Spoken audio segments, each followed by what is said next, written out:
Hello virtual design students, welcome to part 2 of this series for our landscape graphite drawing.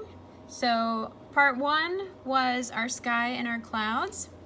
So you'll see as I do this right alongside you, I've got my paper with my clouds going from bigger to smaller, my sky going from darker to lighter, and I'm ready to begin the grass. So what I'm going to do is similar to how we started the sky. I'm going to lay down a very, very light layer of graphite. And using the same philosophy that we did in the sky, we're going to go from darker to lighter. So as we sketch and create color, we're going to lay a little bit more darker of color closer to us at the edge of the paper, and as we get closer to the horizon there will be less color.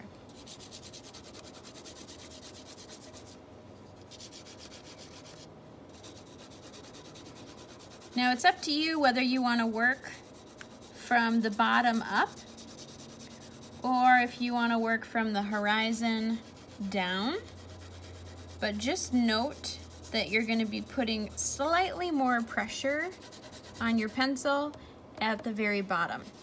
And we'll do that because we want it to be a little bit darker. So all I'm doing is just laying down this mid-tone. You will notice I've got 2 scratch marks. Don't worry about those. Obviously I don't want to see those on your paper, but they were to show an example earlier today. So I'm not going to waste my paper, and I'm going to roll with it. So just know that those are not meant to be part of this. Now once I've got my layer of graphite on here, I'm going to take my tissue and do exactly like we did with the grass, or the sky, excuse me, and smooth it out. Blend it all in.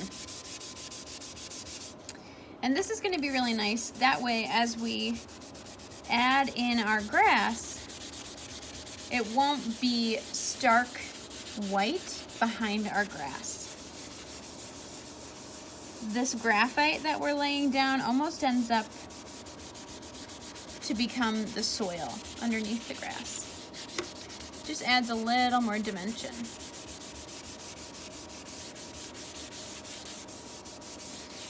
Now I want to forewarn you, now that we're on the grass portion, because this is very tedious.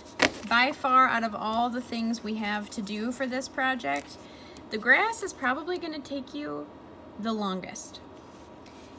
And you'll notice from our example, I want you to really pay attention to the fact that our grass is going to be these little vertical strokes, so up and down strokes, starting at the bottom, making their way back. Now there's a few important things we need to talk about here, which is similar to how we had a little bit more darkness at the bottom. When we add our blades of grass, we want those to be darker at the bottom. And as we work our way back to the horizon line where the sky meets the grass, they're going to get lighter. Another thing to pay attention is that these blades of grass right up front here feel really focused. And that's because they're closer to us. But as things move back in space, they become more blurry. So I can't really see the individual blades of grass in the back. All I see is a bit of texture here and there, a bit of dimension, little bits of areas where they're darker versus lighter. And that's because we want to create this feeling that we are moving back in space, right? So let's go ahead and get started. And I'm going to sort of plan out how I want my grasscape to be. So you can have something like this example that's pretty flat, or if you want, you can include some hills in your landscape, or if you want to make space for a little river or a creek to run through your grass, you're not going to want to put grass strokes there. So you really do want to take a moment before you just start adding grass strands. You want to take a minute to plan out your composition, okay? I think I am going to have a little waterway in mine, so I'm going to be going more so off of this example than our original. And the way I'm going to begin that is just start to slowly, kind of organically adding my grass. And one thing you really want to avoid is having perfect rows, perfectly straight rows of grass. Okay? As you get farther and farther along, it's gonna look way too perfect, and that's not normal. That's not nature. Nature is imperfect, it's organic, okay? So you do wanna sort of go row by row, but you don't want your grass to feel really perfect. And it's gonna happen in layers.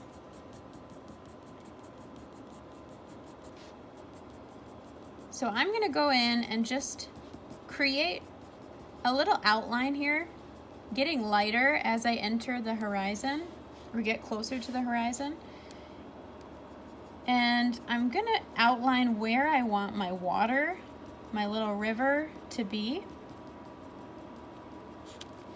just so I know not to put water there. Okay, so it's gonna go back in space. All right. Now I know that I don't want to put any grass in here so that I can have a really nice smooth river. And I'm going to continue on adding bits of grass. Occasionally what I'll do, instead of getting in the habit of creating the same stroke over and over again, I'm going to just tilt my hand a certain way so that I change up the grass stroke so that it feels a little more organic. And you'll notice too that I end up going over rows that I've already done, and the layering is really what's going to make the grass feel more accurate. Now for this demo, I'm only going to do a little section here to show you so that you don't have to watch me do this, because I already said it's going to be really tedious, but I just want to point that out again, that I'm not kidding. This is probably going to take you a while, okay? And that's okay. I would rather have you take your time on this than rush through it and scribble mark all over it and feel like your grass is not grass, okay? So maybe I've got some longer bits up here.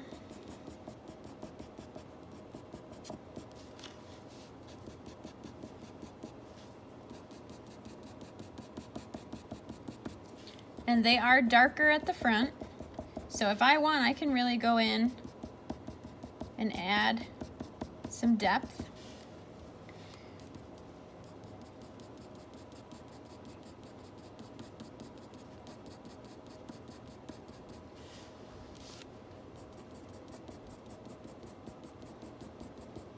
And if I wanted to put a hill in this area up here, I'm gonna basically outline the hill,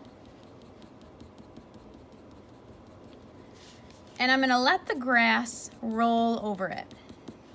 So the grass will be in a slightly different direction than the grass you started at the bottom.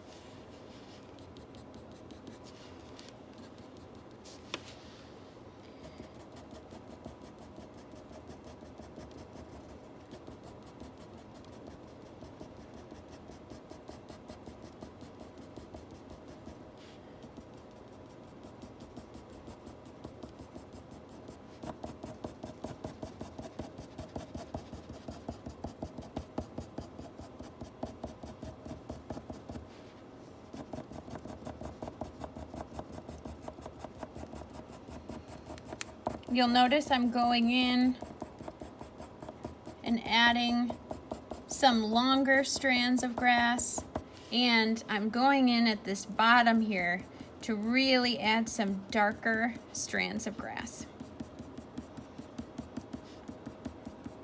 because I want to ensure that I've got enough contrast and dimension happening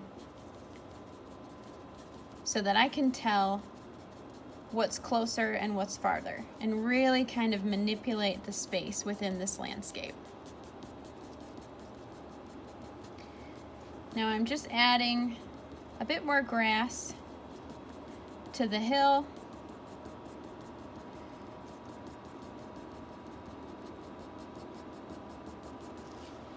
And I might even want to go in with my blender and blur some of this grass so that I don't see it quite as much.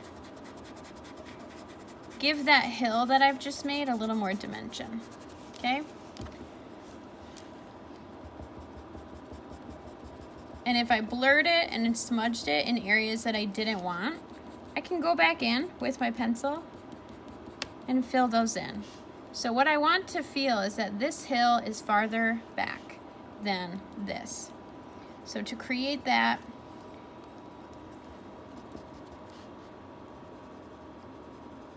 I'm gonna add some blades of grass that are dark.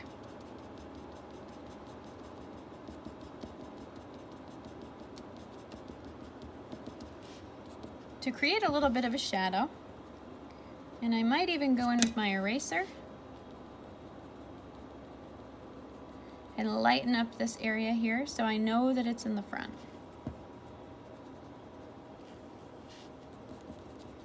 It's the nice part about this grass area. You really do want to take a moment to plan, but you've got a nice room for error with this, okay? So you can definitely tell I've got a little bit of a hill happening here. And what you'll do is just continue to fill in this whole space with grass. So it's gonna go all the way back. But remember, as I get further back, closer to this horizon, I'm really not seeing a whole lot other than a bit of texture here and there. So instead of doing these individual blades of grass that we've been doing up here, they're gonna be more of a really faint zigzag pattern. Because we don't need to see every blade of grass. We need to know that there's a bit of texture, but it's gonna be more beneficial for us visually if it's blurry, okay?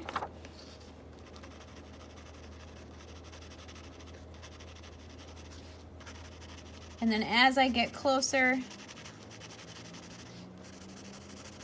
to the edge, I might start to get a little bit darker.